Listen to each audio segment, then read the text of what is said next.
오늘 말씀 시편 말씀 함께 나누기를 원하는데요. 시편 15편 말씀. 여러분 시편 말씀 좋아하시죠?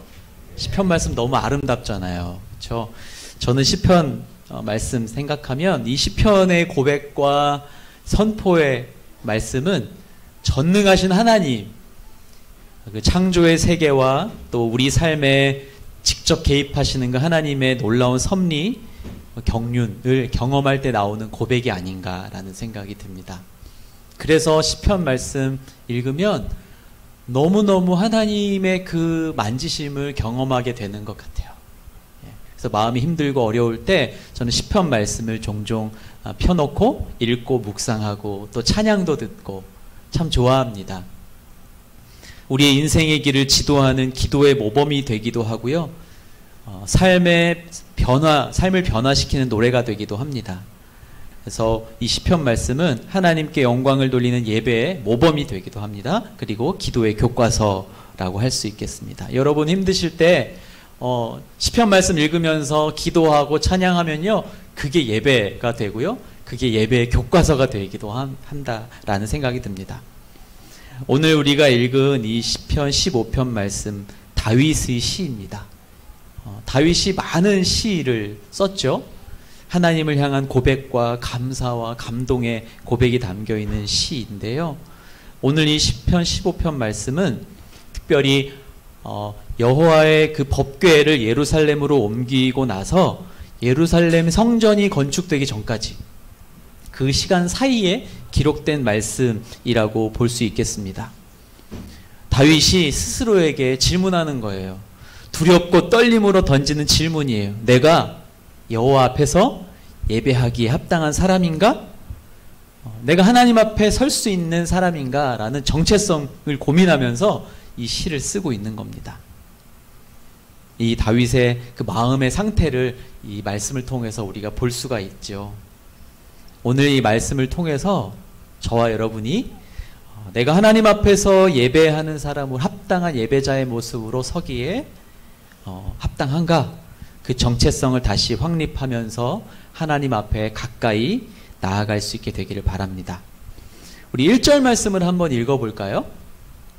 1절 말씀 다 같이 한 목소리로 함께 읽어보겠습니다. 시작. 여호와여, 주의 장막 안에 살 사람이 누구입니까? 주의 거룩한 산에 살 사람이 누구입니까? 질문으로 시작합니다. 이 고백적인 선포적인 질문을 하나님 앞에 드리고 있는 것이죠. 내가 장막 안에, 여호와의 그 장막 안에 거룩한 산에 살 사람이 누구입니까? 여러분, 우리는 하나님 앞에 하나님의 장막에 거할 만한 충분한 조건을 가지지 못한 사람들입니다. 충분한 조건을 갖출 수가 없는 사람들인 겁니다. 그래서 우리가 성찬 예식을 할 때 그런 고백을 하죠. 자격 없는 내 힘이 아닌 오직 예수님의 보혈로. 이런 고백을 하잖아요. 여러분, 우리는 날마다 하나님 장막에 거할 만큼 충분한 그런 조건을 갖춘 사람들일까요? 묻는다면 저도 가끔 자신이 없어질 때가 있어요. 오직 그리스도의 보혈의 은총으로 말미암아 그 장막에 들어갈 자격을 얻은 사람들이라는 겁니다. 선물로 받은 사람들이라는 거예요. 내가 무언가의 조건을 잘 갖춰서 오늘 이 자리 예배 가운데 나온 게 아니라 하나님께서 우리를 초청해 주셔서 불러주셔서 십자가 그 보혈의 은총으로 우리를 찾아주셔서 우리가 예배할 수 있게 된 것이고, 오늘 이 질문도 그래서 우리가 돌아보고 다시 한번 살펴봐야 될 질문이다라는 겁니다. 우리가 안 되는 일, 불가능한 일, 나랑은 전혀 상관없는 일이 일어났을 때 여러분 어떤 마음이 드십니까? 막 환희와 감격이 있지 않으십니까? 아니, 이런 일이 나에게 일어나다니. 아니, 나는 상상도 못한 이 일이 나에게 일어나다니. 여러분, 얼마나 놀랍고 얼마나 설레고 감격스럽습니까? 근데 그 일이요, 오늘 저와 여러분 앞에 일어난 겁니다. 잘 안 느껴지세요? 잘 안 느껴지셔도요, 여러분 고백하셔야 되는 거예요. 나한텐 도무지 불가능한 일이 나에게 일어난다. 오늘 이 자리가 바로 그런 자리이다. 여러분 오늘 서로 축복하고 우리 모임 중에 임하신 하나님의 영광 아름답다 찬양했잖아요. 여러분 엄청나게 놀라운 일이 일어난 거예요. 그래서 감격하는 거고요. 그래서 감사한 거예요. 저도 오늘 처음 이 자리 예배에 초청받아서 함께 예배하는데요. 그냥 감사하다라는 마음밖에 없습니다. 여러분 오늘 처음 뵌 분들이 거의 대부분인데요. 여러분 우리의 만남이 얼마나 놀랍습니까? 얼마나 신기합니까? 그러니까 그냥 감사할 수밖에 없는 거예요. 그냥 우리 같은 죄인이, 나 같은 죄인이 오늘 나와서 예배할 수 있는 것, 함께 예배할 수 있는 것, 뭐 본당에서 예배를 드렸든 우리 한마음 예배가 되었든 어느 예배이든지 그건 놀랍고 감격스러운 일이라는 사실입니다. 네, 여러분 오늘 저와 여러분에게 요구되는 중요한 사실이 있습니다. 우리에게 이렇게 주어진 이 감격스러운 은혜를 우리가 그냥 거저 주셨으니까 너무 값싸게 그 은혜를 값싼 은혜로 전락시켜 버리지 않아야 된다라는 사실입니다. 너무 당연해서 여러분 너무 당연하면 어떻게 돼요? 가치가 떨어지는 거예요. 그렇죠? 네. 왜 집값이 막 오르나요? 네. 뭐 여러 가지 이유가 있지만요. 뭐 경제학적으로 분석하면 집이 많아도 오르는 이유가 있지만 여러분 대부분 경제적인 원리는요. 경제의 원리는요. 흔해지면 싸지는 거예요. 그냥 이렇게 나가면 막 길거리에 보이는 것들은요. 값비싸게 그 값을 매길 수가 없게 되는 거예요. 그렇게 우리에게 주어진 이 은혜가 얼마나 놀랍고 감격스러운가. 참된 예배자의 모습은 어때야 하는가. 여러분 매일매일 매주 여러분들 고백해야 되는 주제인 거예요. 우리 오은규 목사님 저한테 예배에 관해서 말씀을 좀 나눠주셨으면 좋겠다 말씀해 주셔서 고민을 많이 했습니다. 그런데 본질로 돌아가야겠다. 예배가 뭘까? 예배자는 누구일까? 이 본질적인 말씀을 함께 나누어야겠다라는 생각이 들었어요. 그래서 이 시편 15편 말씀을 함께 나누는 것입니다. 말씀을 나누면서 두 가지 질문을 여러분에게 드리고 싶었어요. 한번 화면으로 보여주시겠습니까? 두 가지 질문이에요. 첫 번째 질문은요. 은혜를 입은 자의 합당한 마음과 자세가 나에게 있는가? 나는 이 은혜를 너무 값이 싸게 여기고 있는 거 아닌가? 라는 질문이에요. 그리고 두 번째 질문은요. 주의 장막에서 거함으로 느끼는 기쁨과 감격이 살아있는가? 자, 잘 보셔요. 내가 이 은혜를, 이 값비싼 은혜를 내가 잘 간직하고 있는가? 첫 번째 질문. 두 번째는요. 예배함의 기쁨이죠. 주님의 장막에 거하는 기쁨과 감격이 살아있는가?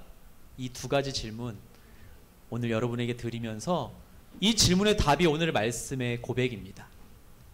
여러분 선물을 받았으면 주신 분에게 감사를 표하는 것 당연하죠. 그것이 이 마땅한 이치입니다. 그게 마땅한 윤리와 도덕의 의무예요.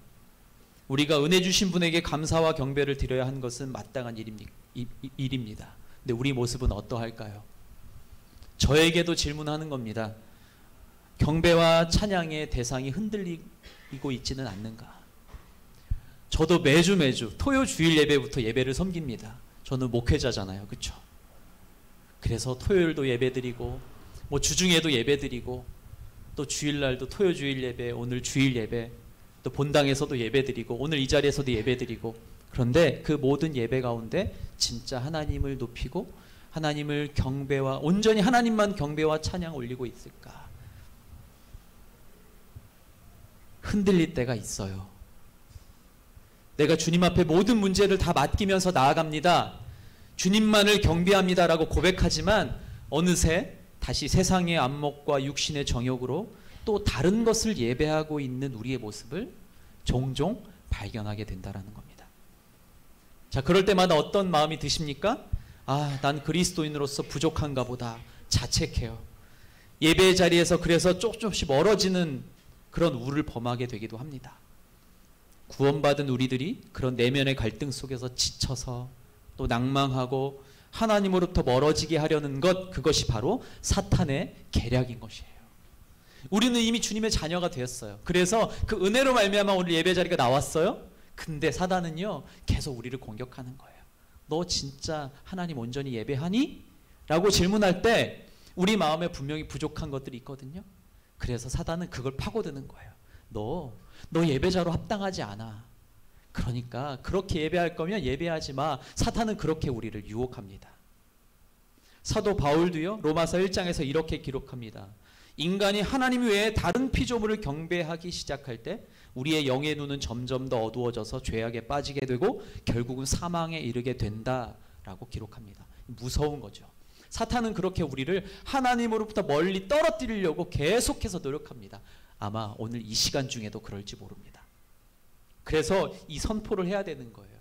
다윗의 이 선포가 그래서 중요한 겁니다. 주의 장막 안에 살 사람이 누구냐? 주의 산에 거할 자가 누구입니까? 여러분 누구죠? 누구죠? 하나님 옆에 서 있는 나예요. 나. 예수 그리스도를 주라 고백하는 우리, 저와 여러분들, 하나님의 자녀가 된 우리들이에요. 사단은 다른 걸 자꾸 생각하게 하고 다른 걸 예배하게 하고 그래서 예배로부터 멀어지게 만드는 거예요. 되게 아이러니하죠. 예배 자리에 나오는 우리들을 공격하는 사단이 있어요. 여러분 기도는 기도대로 하고요. 또 다시 삶의 현장을 깊이 묵상하는 그런 모순덩어리가 우리의 연약한 모습이라는 거예요. 근데 예수님께서는 그런 우리를 있는 모습 그대로 받아주고 계신다라는 거예요. 속지 마십시오. 다윗이 이렇게 처절하게 고백했던 이유는 끊임없이 그 갈급한 마음이 우리 안에 있었기 때문에 그런 거예요. 내가 예배하러 왔지만 다른 것들을 자꾸 예배하게 하려는 사단의 계략. 그러면서 또 그 모습을 통해서 우리 안에 정죄감을 심어주고 그 은혜로부터 멀어지게 만드는 사단의 계략이 우리 안에 있다. 여러분 그래서 이 질문을 매일매일 예배 때마다 이 질문을 드려야 됩니다. 계속 띄워주세요. 두 번째 질문, 그렇죠? 주의 장막에서 거함으로 느끼는 기쁨과 감격이 살아있는가? 여러분 살아있으세요? 그 기쁨과 감격이 살아있으세요? 저는 오늘 여러분 함께 예배드린 자리가 처음 자리이지만 집중하는 거예요. 오늘 앞에서 찬양을 인도하시는 그 찬양팀의 찬양 가운데 하나님 임재를 구하면서 예배 가운데 집중하려고 노력하는 거예요. 그 고백이 바로 이 두 번째 질문입니다. 근데 여러분 이 질문을 저 스스로에게 던질 때도 때로는 괴로운 질문이기도 해요. 내가 언제 어디서나 매주 동일한 기쁨과 감사의 고백을 드리고 있는가라고 저에게 묻는다면 매일 자신 있게 답할 용기가 나지 않는다라는 거예요. 여러분 어떠세요? 오늘은 정말 내가 하나님만 높이고 최고의 예배를 드리고 있다라고 자신 있게 대답할 수 있으세요? 아멘? 아멘 하십시오. 아멘 하십시오. 용기를 내시라는 거예요. 그래서 이 말씀을 나누는 거예요. 저도 때로는 아멘 할 수 있나? 라는 의심이 저를 찾아올 때가 있지만 그럼에도 불구하고 오늘 말씀 의지해서 다윗처럼 선포하는 겁니다. 누구입니까? 오늘 이 자리에서 예배하는 자가 누구입니까? 사단은 계속 그 누구라는 것에 대해서 자꾸 세상의 잣대를 갖다가 대는 거예요. 그러나 하나님은 그게 아니에요. 우리의 모습이 어떠하든지 우리 형편이 어떠하든지 때로는 우리가 예배 자리에 나오면서도 세상의 근심과 걱정을 먼저 가지고 나올지라도 하나님께서는 우리의 예배를 받기 원하시고 그때 그 모든 것들을 내려놓고 하나님 앞에 나아가기로 결단하고 또다시 다짐하는 그 자리에서 우리의 예배를 받으시는 거예요. 내 예배가 어떠해도 때로는 실패해도 하나님은 오늘 이 자리에 함께 계시다라는 것을 알기 때문에 더 이상 부끄럽지 않고 내 아멘이 조금 약해져도 부끄럽지 않는 거예요. 그래서 담대하게 주님 앞으로 나아갈 수 있는 은혜를 입었다라고 고백하는 거죠.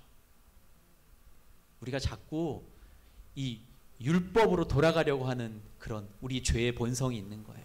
그렇죠? 우리 담임 목사님 지금 로마서 말씀 강해하고 계시잖아요. 바로 그 메시지거든요.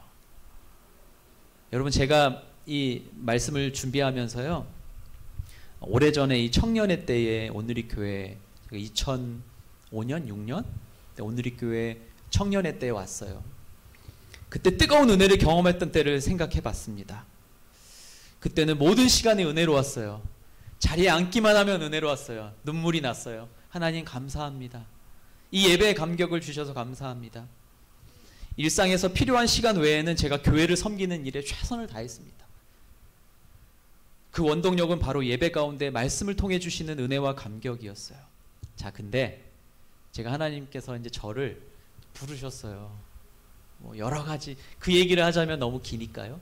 하나님이 저를 하나님의 말씀을 증거하는 그 목회 자리로 부르셨어요. 기도하고 또 말씀을 묵상하는 가운데 하나님 저를 부르셨어요. 그래서 내가 이제 신학대학원에 가야겠다라고 결단을 하고 이제 신학대학원을 가서 공부를 하게 되고 또 결혼도 하게 되고 또 오늘의 교회에서 이제 전도사로서 교회가 주신 직함을 가지고 열심히 섬겼어요. 자, 근데 또 오히려 그때부터 예배의 감격이 뭔가 줄어드는 것 같은 느낌이 든 거예요. 내가 목회자로 서기 전에는 오히려 더 은혜롭고 더 기쁘고 감격스럽고 또 그래서 세상에 나아가 살 때 더 힘이 났었는데 내가 하나님의 일을 온전히 전적으로 하게 되면서 오히려 예배의 감격이 줄어드는 것 같아서 무척 번민했던 그런 기억이 납니다. 뭐 목회자로서의 그 길이 두려워서였는지 아니면 뭐 시간이 그냥 더해지면서 제가 교만해졌던 것인지 아니면 말씀을 전해야 되는데 저의 부족함 때문에 자신이 없어졌는지 잘 모르겠습니다. 그런데 어쨌든 예배의 감격이 점점 줄어드는 저를 발견하게 됐어요. 그리고 어느새 어떤 자리에서도 이제 은혜 받았던 말씀, 전에는 은혜 받았던 말씀인데 이제는 평가하기 시작하는 거예요. 저 전도사님 말씀은 이렇고 저 말씀은 이렇고 신학생 병이 있거든요. 그런 게 내가 예배의 감격도 나의 지식과 나의 경험을 통해서 계량하고 평가하는 오만함이 제 안에 일어나고 있음을 발견하게 됐습니다. 교만하기 이를 데 없는 지금 생각해보면 너무 부끄러워서 숨고 싶은 그 모습. 그래서 처절하게 기도했습니다. 하나님, 저의 교만을, 저의 오만함을 용서해 주십시오. 저의 자리와 형편과 삶의 결과와 이 은혜의 물줄기를 가로막는 지식과 저의 판단을, 저의 생각을 없애고 온전히 하나님을 예배할 수 있도록 저를 회복시켜 주십시오. 이렇게 기도하기 시작했습니다. 그래서 하나님께서 저를 긍휼히 여겨주셔서 다시 그 은혜를 회복할 수 있는 그 시간을 주셨던 그런 감격이 있습니다. 그 모습이 생각이 났어요. 나를 사랑하셔서 이 모양으로 저 모양으로 부족한 모습 투성이인 나를 사랑하셔서 다시 한번 그 예배의 깊은 임재 가운데로 부르신 하나님 앞에서 나를 돌아보고 합당한 예배자의 모습으로 서기 위해서 다시 한번 발버둥 쳤던 그런 은혜의 자리를 고백합니다. 이 말씀 1절에서 이 다윗이 하나님 앞에 선포하며 질문했던 이 질문 뒤에 다윗의 고백이 나와요. 이 고백은 어떤 고백인가? 이제 하나님 앞으로 나올 때 해결해야 될 실제적인 삶의 문제들을 이야기하고 있어요. 다시 말해서 주의 장막에 주의 거룩한 산에 거할 성도로서의 정체성을 2절부터 5절까지 말씀하고 있습니다. 2절 말씀 한번 읽어볼까요? 시작. 올바르게 행동하고 의를 행하며 마음으로 진실을 말하고. 여러분, 올바르게 행동한다 라는 말의 본래 의미 보면요, 비난받을 만한 것이 없다라는 의미를 갖고 있어요. 그리고 하나님의 공의와 진실, 다시 말해서 하나님의 성품을 내 안에 담아내는 사람이라는 거예요. 여러분 OBC 공부해 보신 분들, 하나님의 성품 혹시 공부하신 분들 있으면 아마 아실 텐데요, 그 찬양에 대한 정의를 이렇게 하고 있는 것을 봤습니다. 찬양이 무엇인가? 예배가 무엇인가? 라는 질문에 대한 정의, 참 멋있는 정의예요. 잘 들어보셔요. 찬양은 우리의 생각 속에 하나님의 성품을 자리 잡게 하는 것이다. 예수 그리스도와 그분을 보내신 하나님의 사랑과 공의의 성품을 기억하며 의지적으로 그분 앞에 나아가는 것이다. 너무 아름답죠? 하나님의 성품, 하나님의 공의와 그 사랑을 기억하면서 의지적으로 그분 앞에 나아가는 것이래요. 그게 찬양이래요. 그게 예배예요. 그게 오늘 2절의 고백과 같은 의미라고 생각합니다. 올바르게 행동하고 의를 행하며 마음으로 진실을 말한다 라는 것. 여러분, 성도로서의 합당한 모습이 하나님의 성품에 참여하는 것이다 라는 것이죠. 그것이 예배자로서의 합당한 모습입니다. 여러분, 왜 예배해요? 왜 찬양하고 왜 예배하고 왜 아름다운 찬양의 연주로 하나님 앞에 영광 돌리죠? 하나님의 성품을 담기 위해서, 하나님의 그 사랑과 공의가 내 안에 들어오기를, 임재하기를 바라며 예배하는 것이죠. 그렇기 때문에 우리는 올바르게 행동하고 의를 행하고 마음으로 진실을 말해야 되는 거예요. 그리고 두 번째 모습, 3절 4절을 한번 또 읽어볼까요? 3절 4절 시작. 혀로 헐뜯는 말을 하지 않으며 이웃에게 해를 입히지 않고 동료에게 누명을 씌우지 않으며 타락한 사람을 경멸하고 하나님을 존경하며 손해를 봐도 맹세를 지키며. 아멘. 여러분, 이 말씀은 어떤 겁니까? 세상과 이웃을 향한 거예요. 세상과 이웃과의 관계 안에서 내 입술로 범죄하지 않아야 된다라는 말을 이야기합니다. 잠언 15장 4절에 이렇게 기록됩니다. 온순한 혀는 곧 생명나무이지만 패역한 혀는 마음을 상하게 하느니라. 여러분, 입술을 통해서 여러분 입술 가운데 말씀을 담아서 세상의 이웃들을 축복해야 된다라는 이야기입니다. 이것이 예배자의 모습이라는 거예요. 왜 예배합니까? 이웃에게 그 말씀으로 하나님 사랑 전하기 위해서 예배하는 거예요. 또 이어서 우리의 눈은 어때야 한다라고 말합니까? 타락한 사람을 경멸해야 된대요. 다른 말로 악으로부터 내 시선을 멀리해야 된다라고 이야기합니다. 하나님 두려워하는 사람 존경하고 손해를 봐도 맹세를 지켜야 되는 거예요. 이건 우리의 육체의 눈뿐만 아니라 하나님의 시선으로 세상을 보십시오라는 메시지예요. 내 그냥 육신의 눈이 아니라 하나님의 눈을 가지고 하나님의 시선을 가지고 세상을 바라봐라 라는 메시지라는 겁니다. 여러분, 어떤 눈으로 세상을 바라보고 계십니까? 그냥 잘 되기를, 내가 이 세상에서 그냥 잘 살고 잘 먹고 그냥 성공하고 편안하게 사는 것이 인생의 목표이십니까? 우리 그리스도인들은 그것을 뛰어넘어야 됩니다. 왜 예배합니까? 바로 하나님의 눈을 가지고 세상을 바라보기 위해서 예배하는 것입니다. 이것이 합당한 예배자의 모습입니다. 마지막 5절 또 함께 읽어볼까요? 5절 말씀 시작. 돈을 빌려주면서 이자를 많이 받지 않고 뇌물을 받지 않고 죄 없는 사람을 억울하게 하지 않는 사람입니다. 이렇게 행동하는 사람은 절대로 흔들리지 않을 것입니다. 여러분, 예배자의 모습 어때야 한다고 이야기하나요? 부당한 방법이나 폭력을 써서 자기의 이익을 추구하지 않아야 된다라고 이야기합니다. 때로는 우리가 죄임을 인식하지도 못하고 내 이익을 향해서는 정말 부당한 방법도 막 쓰는, 다른 사람의 고통을 이용하고자 하는 그런 죄성이 우리 안에 나타나게 되기도 합니다. 때로는 교회 안에서도 이런 모습이 나타나기도 해요.